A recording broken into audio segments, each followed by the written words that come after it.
Assalamualaikum warahmatullahi wabarakatuh. Saya Talib. Di sepanjang 30 minit ini, anda akan bersama saya dan juga tetamu jemputan dalam program terbaru di Astro Oasis, iaitu Entry Jamilah. Entry Jamilah ini merupakan sebuah program majalah gaya hidup muslimah kontemporari yang dinamik, segar dan informatif. Tentunya bersama saya dalam blog Entry Jamilah, dari maya ke dunia anda. Lagipun Rasulullah pun pernah sabda, ajarlah anak kamu memanah, kuda dan berenang. Dengan mengingati Allah, hati kita akan tenang. Kadang-kadang bukan sepanjang masa kita nak cakap saya sentiasa tenang, tidak. Tapi kita minta dengan Allah agar memberi ketenangan kepada kita.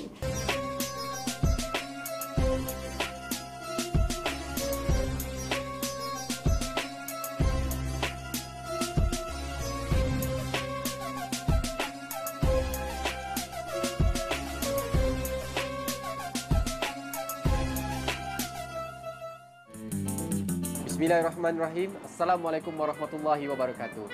Entry Jamilah minggu ini membuka tirainya bersama saya Abu Talib Husin dan saya Diana Amir. Sihat? Sihat, alhamdulillah. Talib sihat? Begini seadanya. Nampak berseri-seri. Alhamdulillah, sebab ada peneman dia kan. InsyaAllah. Dan Diana, kami ucapkan terima kasihlah datang hari ini. Sama-sama. Tema kita minggu ini, Entry Jamilah, kepada para blogger semua, para penonton, kita nak berbicara atau mengupas isu tentang kesihatan. Cakap pasal kesihatan ni, pada pandangan Diana macam mana? Ya saya. Diana, apakah itu kesihatan pada pandangan Diana sendiri? Kan ya, macam yang kita tahu kesihatan bukan sahaja dari segi fizikal, kita punya mental, kita punya rohani. Bukan hanya wap, semua. sapedar tak ada. Macam tahu saya kuat. Saya tahu je saya kuat makan. Okay. Tapi ayolah, kita bukan sahaja nak tengok daripada segi fizikal, tapi kesihatan tu lebih kepada kita punya emosi sebenarnya. Daripada dalaman, dia keluar menunjukkan kita punya kesihatan. Dan segmen kita minggu ini, kita mulakan dengan segmen mood. Biasanya kita akan berbicara tentang cara hidup lah. Dan minggu ini kita nak berbicara tentang sekumpulan rakan-rakan media dan juga rakan-rakan artis yang pergi ke kelas agama ataupun usra. Saya rasa Diana pun salah suara daripada dia kan? Ya betul, sebab usra apa tu? Sini. Usra fitrah. Usra fitrah. Jadi kepada para penonton, para blogger, kita saksikan apakah yang kita kenali dengan usra fitrah itu.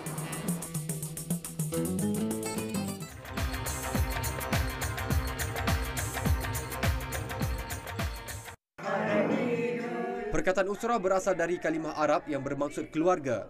Manakala dari segi istilahnya pula, usra bermaksud kumpulan atau individu atau mukmin yang beriman dengan agama Islam, berusaha dan tolong-menolong di antara satu sama lain untuk memahami dan menghayati Islam berdasarkan kepada perintah Allah di dalam surah Al-Maidah ayat 2 yang bermaksud, dan hendaklah kamu bertolong-tolong untuk membuat kebajikan dan bertakwa, dan janganlah kamu bertolong-tolong dalam membuat dosa iaitu maksiat dan pencerobohan.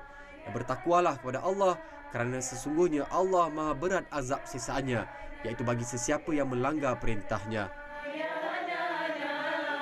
Antara salah satu cara untuk kita istiqamah ataupun salah satu cara untuk menaikkan lagi semangat kita, motivasi kita adalah dengan ilmu. Dan saya teringat dengan kata pepatah, man arada dunya fa'alaihi bil ilm, man arada al akhirah fa'alaihi bil ilm, wa man aradahuma fa'alaihi bil ilm. Maknanya kalau kita nak dunia, kita mesti kena dengan ilmu. Kalau kita nak akhirat, kita kena ada ilmu. Kalau kita nak kedua-duanya, dunia dan akhirat, kita kena ada dengan ilmu. Ilmu itu memberi kita panduan dan pedoman dalam kehidupan kita. Dengan kesedaran itu, Usra Fitrah ditubuhkan pada 3 November 2011 bagi membantu artis-artis tanah air yang sudah berhijrah untuk mendapatkan ilmu-ilmu asas tentang agama. Sebelum ni mungkin mereka ni lebih bercakap tentang pengalaman, tentang perhijrahan mereka, tetapi bila mereka masuk dalam Usra Fitrah ni, mereka diisi dengan sedikit ilmu. Dan alhamdulillah makin lama makin ramai rakan-rakan yang lain join Usra Fitrah, dan kita rasa sangat seronok sebab kita bukan sahaja belajar, malah kita ada plan yang lain untuk berkongsi dengan masyarakat luar pula. Antara kelas yang diajar di sini adalah sirah, fiqh, tasawuf, kelas Al-Quran, akidah, motivasi dan banyak lagi. Dengan adanya kelas yang diikuti pada setiap Isnin dan Rabu ini, memantapkan lagi mutu ukhuwah di kalangan artis dan penggiat media di samping menambahkan pengetahuan agama. Bagi Heliza Hilmi, beliau rasa tenang di sini. Tenang tu daripada Allah SWT sendiri. Ala bizikrillah tatma'innul qulub. Maknanya dengan mengingati Allah, hati kita akan tenang. Kadang-kadang bukan sepanjang masa kita nak cakap saya sentiasa tenang, tidak. Tapi kita minta dengan Allah agar memberi ketenangan pada kita. Caranya dengan wasta'inu bis sabri wassalah. Sabar dan juga dengan solat itu juga boleh memberi ketenangan pada kita. Ternyata pengisian dan kesihatan rohani sama penting dengan penjagaan fizikal. Kita perlu menguatkan benteng rohani dengan sentiasa mengisi ilmu di dada.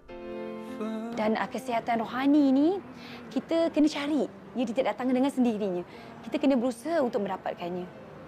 Kita kena sentiasa berzikir. Zikir itu adalah satu cara untuk kita menguatkan benteng rohani kita, kesihatan rohani kita. Zikir ni menenangkan jiwa, melapangkan dada.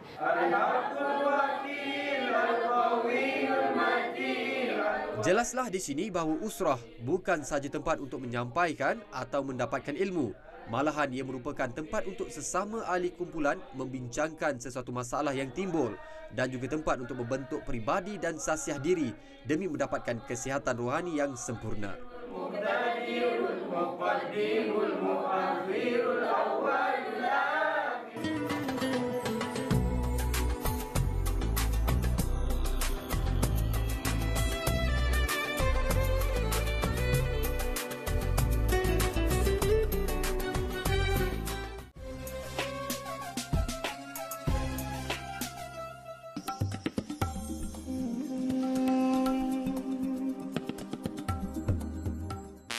Bersukan atau beriadah bukanlah aktiviti yang asing buat mereka yang mementingkan kesihatan.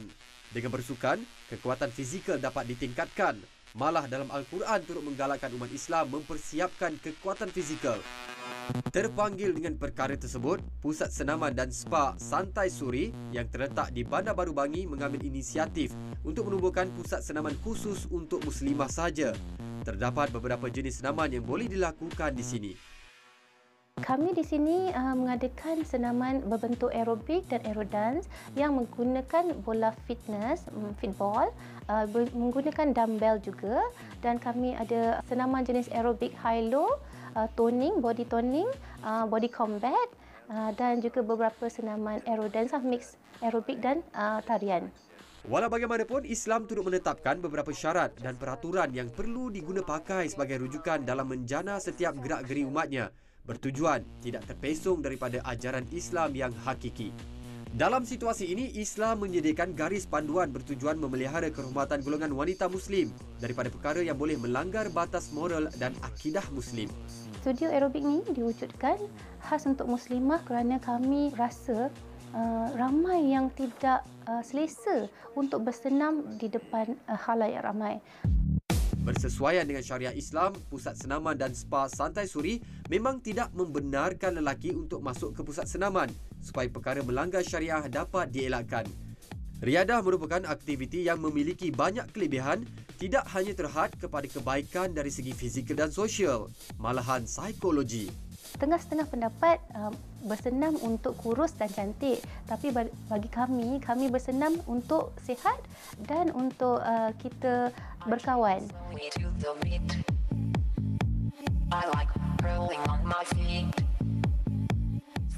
Jadi pada student-student, pada suri-suri rumah, pada muslimah yang kat luar sana yang tak tahu mana nak pergi, tak ada kawan, datang ke sini, kita bersenam sama-sama, kita bergembira, kita happy dan kita sihat. Banyak faedah yang boleh diperolehi dengan melakukan aktiviti riadah seperti ini. Tetapi, bagaimana pula jika ada muslimah yang sukakan aktiviti renang? Why not? Berenang adalah salah satu aktiviti kesukanan yang elok untuk tubuh badan kita, kesihatan kita. Sebab berenang tu kata apa, sukan kan, sukan yang menyihatkan. Macam orang akan cakap muslimah ni susah lah, nanti baju kena air, nanti nampak lah melekat kat badan. Tapi dengan syarat, kita kena sentiasa menutup aurat walau apa pun kita buat. Jangan sebabkan kita bertudung, kita tak buatlah semua tu. Get loose. Berenang merupakan satu kemahiran hidup yang tidak ternilai harganya. Senaman renang dapat membantu mengekalkan berat badan yang ideal, memberi lebih tenaga dan stamina untuk bekerja, memudahkan untuk menangani stres dan kerunsingan, mengurangkan risiko darah tinggi, sakit jantung dan kegemukan, memberi kerehatan dan tidur yang lena, melicinkan peredaran darah dan pernafasan serta boleh memperbaiki penampilan diri. Renang ni adalah satu basic skill. Contohlah kita lemas ke apa. Lagipun Rasulullah pun pernah bersabda, ajarlah anak kamu memanah, kuda dan berenang. Jadi mungkin bagi saya, berenang adalah satu sunnah. Jadi bakat yang saya ada ni, saya boleh berkongsi bersama. Zarah Mausomah Abdul Halim, 21 tahun, merupakan seorang perenang selat negara dan membuat percubaan pertama merentasi selat Inggeris pada usia 18 tahun. Bagaimana agaknya beliau mula melibatkan diri dengan aktiviti renang? Pada asalnya saya tiba dengan renang ni, saya lemaslah dekat tasik dan ayah saya selamatkan saya. Dan kemudiannya ayah saya nekat nak ajar semua adik-adik saya berenang supaya kejadian ini tak berulang lagi lah. Ternyata sukan renang sangat penting dan merupakan sunnah Rasulullah. Tetapi sebagai wanita muslimah, aktiviti riadah ini sering seakan-akan menjadi tabu untuk dilakukan kerana ketiadaan baju renang yang menutup aurat dan mematuhi etika kod pakaian di kolam renang. Sebagai seorang perempuan, selalunya lah cabaran dia lah dalam air ni kan. Segan, malu. Mungkin dari segi pencampuran renangan sama ataupun dari segi isu pakaian, terutamanya dengan yang bertudung. So pada mulanya saya terlibat dengan bidang renang ni, saya boleh katakan hanya beberapa orang saja yang bertudung yang berani berenang. Tetapi Zara menggiatkan usaha mengajar kelas renang dan menambahkan kesedaran kepada para wanita di luar sana agar boleh dapat bersama-sama memanfaatkan faedah aktiviti riadah ini dan kelebihannya terbukti sangat tinggi berbanding sukan lain hasil daripada kajian-kajian saintifik. Jika kalau kita nak lakukan sesuatu, jangan tak agak-agak. Kalau benda tu baik, why not we give a try? Dan kita jangan jadikan bertudung tu mungkin menutup aurat tu sebagai satu cabaran kita tidak boleh beriadah. Pada zaman sekarang ni, kita nak belajar berenang ada masalah. Sebab banyak kelas muslimah yang diadakan, banyak jenis-jenis pakaian yang sesuai untuk kita beriadah.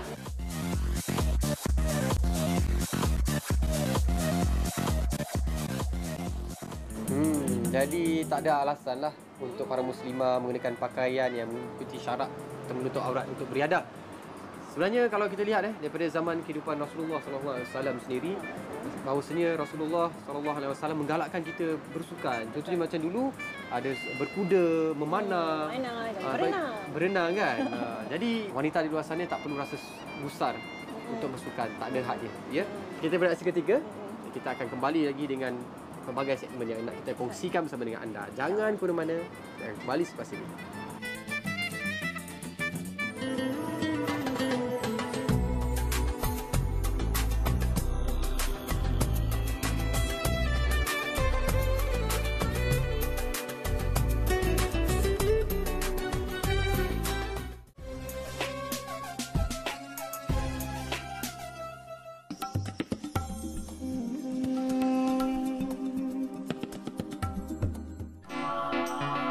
Yayasan Peneraju Pendidikan Bumi Putra adalah yayasan yang ditubuhkan pada November 2011. Ia bertujuan untuk membantu golongan yang hidup dalam persekitaran yang mencabar untuk mencapai cita-cita dan merubah cara hidup. Yayasan ini diketuai oleh seorang wanita hebat, Raja Azura Raja Mahyudin, yang patut menjadi contoh ikutan kepada semua. Prinsip hidup wanita kental ini juga cukup mantap.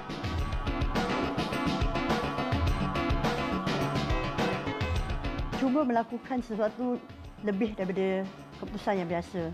Kalau kita selalu melakukan perkara-perkara yang boleh mendapatkan result A, kita cuba untuk mendapatkan result A+. Bila kita buat macam tu, kita akan sentiasa push diri kita untuk menjadi yang terbaik antara yang terbaik. Tidak menoleh ke belakang lagi, Raja Azura sememangnya mempunyai pengalaman luas dalam dunia profesional. Kerjayanya bukan calang-calang, malah dia pernah menjawat jawatan penting di firma audit, Malaysia Airlines dan Khazanah Nasional Berhad. Apakah rahsia di sebalik kejayaan beliau? Saya rasa gembira dengan apa yang saya lakukan. Ini adalah kerana apa yang saya lakukan ni sekarang ni adalah sebahagian daripada passion saya tau. Sebab saya rasa amat penting bila kita nak melakukan sesuatu kerja tu, jangan anggap perkara itu sebagai kerja. Anggap perkara itu sebagai satu sumbangan yang kita lakukan dan kita dapat memberi manfaat pada ramai orang lah. Namun, untuk menggapai kejayaan sehingga ke tahap ini, pasti ada cabaran yang terpaksa dilalui. Mari kita dengar aspirasi daripada wanita hebat yang berasal daripada Alustar, Kedah ini. Masa kecil saya tak dilahirkan normal. Saya clear baby lah, we call it clear baby kan. So whereby komunikasi adalah perkara yang merupakan cabaran pada saya. Jadi untuk menjadikan komunikasi itu bukan satu cabaran, saya terpaksa melalui siri pembedahan. Dari kecil sampai semasa di universiti. So ada 8 pembedahan yang saya perlu lakukan untuk memastikan komunikasi itu bukan satu cabaran. Jadi bila kita tak dapat berkomunikasi ni, satu perkara kita ni jadi rendah diri. Jadi di situ yang saya rasa kalau saya dapat improve komunikasi saya, insya-Allah saya boleh mencapai apa-apa cita-cita yang saya nak. Alhamdulillah, rasa rendah diri itu berakhir hasil motivasi berterusan yang diberikan oleh kedua-dua ibu bapanya. Bapanya Raja Mahayudin Raja Osman dan ibunya Rauhaniyah Muhammad adalah ikon di sebalik kejayaannya hari ini. Dan saya bertanya pada mak saya, mengapa saya tidak dilahirkan normal seperti insan-insan lain? Mengapa saya harus melalui cabaran hidup macam inilah? Dan ibu saya dia cakap senang je, dia kata Allah tu dia maha adil. Bila dia buat makhluk manusia ni, semua orang dia ada kekuatan, dia ada kekurangan. Jadi jika kita nak berjaya, pastikan yang kita cari kekuatan yang kita ada, gunakan sepenuhnya, dan kelemahan yang kita ada tu kita cuba improve lah, kita cuba untuk jayakan kan. Sebab bila kita dan fokus kepada kekuatan yang kita ada, kita pastinya akan jadi lebih baik daripada insan-insan yang lain. Ternyata kekurangan fizikal bukan alasan untuk gagal. Sebaliknya, ia adalah azimat paling ampuh untuk menggapai kejayaan.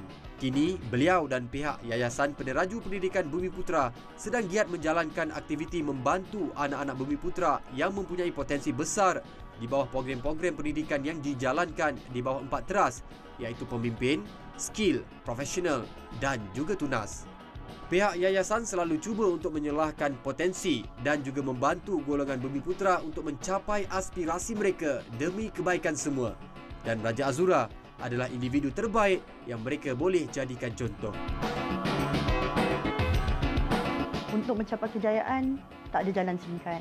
Kita perlu melalui satu proses yang agak sukar, kerana hidup ni bukan kita berada di atas setiap masa. Kita akan berada di atas dan di bawah, dan kita perlu sentiasa cekal untuk memastikan kita boleh bangun daripada mana-mana kegagalan yang kita hadapi lah. Tapi yang paling penting sekali saya rasa adalah kita boleh buat macam-macam, tapi tak boleh lupa pada Allah Subhanahu Wa Taala lah. Kerana jika kita minta dekat dia, kita minta daripada dia, kita berdoa padanya, insya-Allah dia akan membantu kita untuk mencapai apa yang ingin kita capai. Itu dia, wanita yang mengharungi 8 kali pembedahan sejak daripada zaman sekolah rendah lagi. Begitu kentalnya hati dia, dan dengan semangat itulah kini beliau merupakan ketua eksekutif untuk Yayasan Peneraju Pendidikan Bumiputra, di mana sebuah yayasan yang ditubuhkan untuk membantu mereka-mereka yang berada di luar, di kawasan luar bandar yang mempunyai potensi besar dalam diri mereka. Kan? Banyak pahala tu sebenarnya membantu orang lain kan. Betul, sebaik-baik manusia ialah orang yang memberi manfaat kepada orang lain. Alhamdulillah. Alhamdulillah. Tahniah pada beliau. Dan kita nak ke segmen seterusnya, segmen situasi dan remedi. Biasalah wanita kan, dia ada macam-macam dilema dalam hati dan fikiran sepanjang kehidupan mereka kan. Jadi para blogger, para penonton boleh berkongsi dengan kami. Dan minggu ini dilemanya adalah seperti ini, kita bacakan. Okey, saya mengalami masalah mencintai kaum sejenis, tapi saya telah pulang ke pangkal jalan. Sebanyak mana saya berusaha sekalipun, perkara tersebut masih menghantui hidup saya. Saya akan mendirikan rumah tangga dalam masa 3 bulan lagi. Perlukah saya memberitahu bakal suami saya tentang perkara tersebut? Perasaan saya sangat tertekan sehingga menjadi terlalu kurus dan sering marah-marah. Jadi, kita serahkan kepada yang lebih arif untuk menjawabnya. Profesor Dr. Mahia, tolonglah, bantulah penonton kami ini. Ya, kita dengarkan.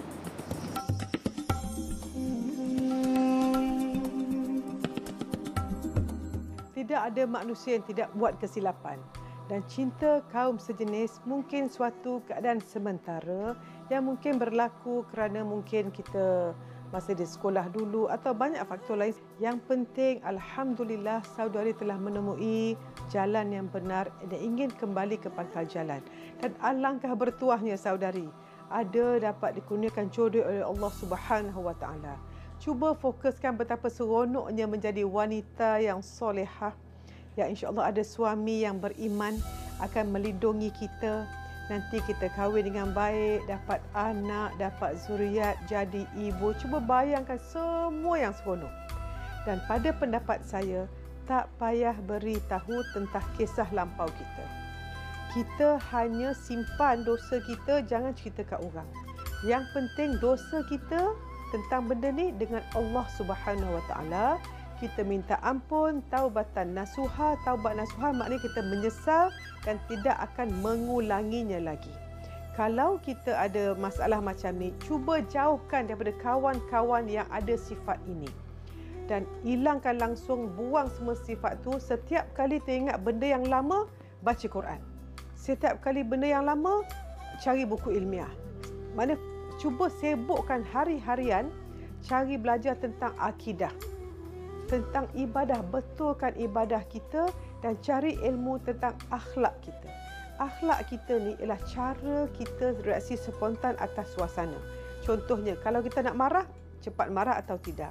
Cuba tingkatkan sifat kelembutan seorang wanita, sifat menghormati orang, sifat yang ikhlas, sifat yang sentiasa memberi manfaat dan sifat yang penuh lemah lembut dalam segala hal. Bayangkan saudari telah mengalami satu titik hitam yang memang semua dalam takdir Allah. Dan jadikan titik hitam ini atau batu ini sebagai batu loncatan, bukan satu batu halangan untuk kebahagiaan. Apabila kita menghargai betapa pentingnya hidup dalam syariat, kahwin ikut sunnah Rasulullah, nak dapat anak yang soleh untuk jadi calon ahli syurga. Cuba bayangkan kita satu keluarga yang tujuannya mencari syurga. Maka kita berakhlak sebagai seorang wanita solehah. Suami kita pun saya rasa insya-Allah suami yang soleh. Dan bila suami dan isteri yang soleh, insya-Allah anak pun soleh dan solehah. Fokuskan membina peribadi, membina agama dan membina kalau boleh dari segi 5 aspek. Jaga kesihatan kita, tentukan tahu cara nak masak yang sihat, bina minda kita, baca buku-buku yang baik, rancangan TV yang baik, dan kerohanian kita, agama kita, akhlak kita, akidah kita dan hubungan kita. Tentukan mengenal mak mertua sebelum kahwin, niat jadi menantu yang baik. Dan yang kelima, kewangan kita. Kalau boleh kewangan kita tu bersama-sama dengan suami sebelum kahwin, buat perjanjian. Baik, perjanjian sebelum kahwin, perkahwinan kita ini perbelanjaannya ke arah mana? Agamanya ke arah mana? Dari segi mendidik anaknya ke arah mana? Cuba tentukan arah tuju destinasi suami dan isteri yang tepat. Lupakan kisah lampau, jangan ingat lagi dan bertaubat dengan Allah Subhanahu Wa Taala sentiasa dan jadikan selawat dan istighfar amalan harian kita. Assalamualaikum. Terima kasih Prof. Itu dia kan. Jadi kita yang ada rahsia-rahsia kan, orang wanita contohnya, Prof dah pesan tak perlu beritahu suami. Taubat nasuha tu antara dia dengan Tuhan je lah, insya-Allah. Jadi kita harap dia minta maaf tak? Minta maaf pada siapa? Minta maaf pada suami, melakukan kesalahan. Prof kata tak payah. Nanti kalau awak cakap suami mesti nak tahu kenapa. Kenapa you minta maaf? Minta maaf je.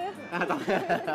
Mesti ada sebab kan. Awak minta maaf mesti ada sebab. Tapi pada saya mesti rasa macam tak salah kot bagi tahu suami. Kan saya Dia tak, kalau benda tu ialah akan meruntuhkan rumah tangga tu, lebih baik kita tak bagi tahu kenapa. Kita cuma minta maaf je. Baik, kenali pasangan anda. Kalau pasangan anda jenis yang terbuka, boleh terima. Sebab dia dan keadaan dia dah berubah. Dia tak ada apa-apa dah kan.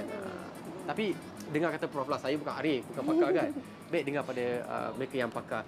Mungkin kita sukakan sesuatu tapi perkara tersebut tak elok untuk kita. Memang dalam Al-Quran sendiri telah menceritakan tentang kisah Nabi Hud yang akhirnya kaum tersebut telah dimusnahkan oleh Nauzubillah min zalik. Jadi kenapa kita nak melakukan lagi perkara tersebut? Sebab kita tak boleh nak cakap itu ialah naluri semula jadi, itu adalah fitrah. Tak, fitrah manusia bila dilahirkan bayi seorang yang suci, macam mana dia dibesarkan tu sebenarnya. Jadi jangan salahkan fitrah, jangan salahkan fitrah. Kalau kita nak berubah ni, saya harap orang akan kuat untuk jangan dekati apa-apa sahaja yang boleh membawa kita kepada elemen-elemen yang negatif ni. Jangan dekati kawan-kawan kita yang dulunya ialah macam yang ni terlibat benda-benda macam ni, transseksual. Jangan dekati mereka. Dan kemudian kita carilah guru, ustaz ataupun ustazah yang kita boleh dekati untuk kita dapat tingkatkan lagi ilmu agama kita. Betul. Sebab kenapa kita boleh masuk ke kancah tersebut? Sebab kita punya ilmu tak kuat, iman kita tak kuat, dan insya-Allah dengan bantuan daripada ustazah kita dapat meningkatkan lagi kita punya iman kita, insya-Allah. Dan kita sebenarnya dah sampai pun di penghujung, nak melaburkan tirai. Tadi dah membuka tirai, nak melaburkan tirainya, nak mengucapkan jutaan terima kasih kepada Diana sudi menemani kami semua, para blogger, para penonton, mengupas tentang topik-topik kesihatan dan sebagainya. Baiklah, jangan lupa temu janji kita di hari dan waktu yang sama, tentunya di Astro Oasis. Dari Entria Jamila, Assalamualaikum warahmatullahi wabarakatuh. Dari maya ke dunia anda.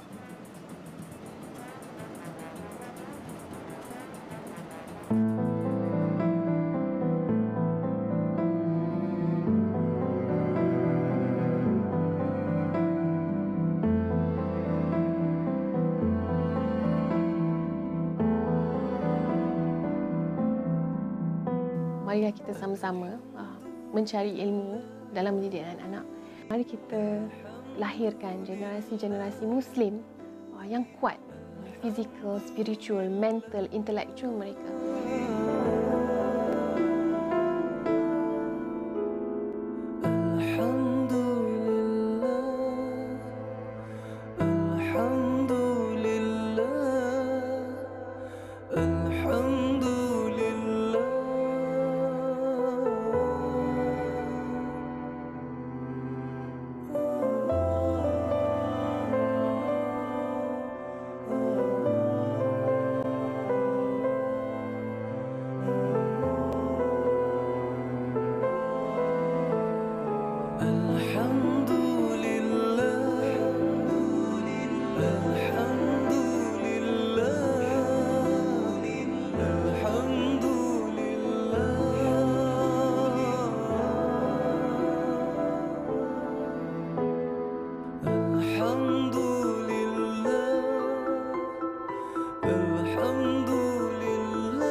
الحمد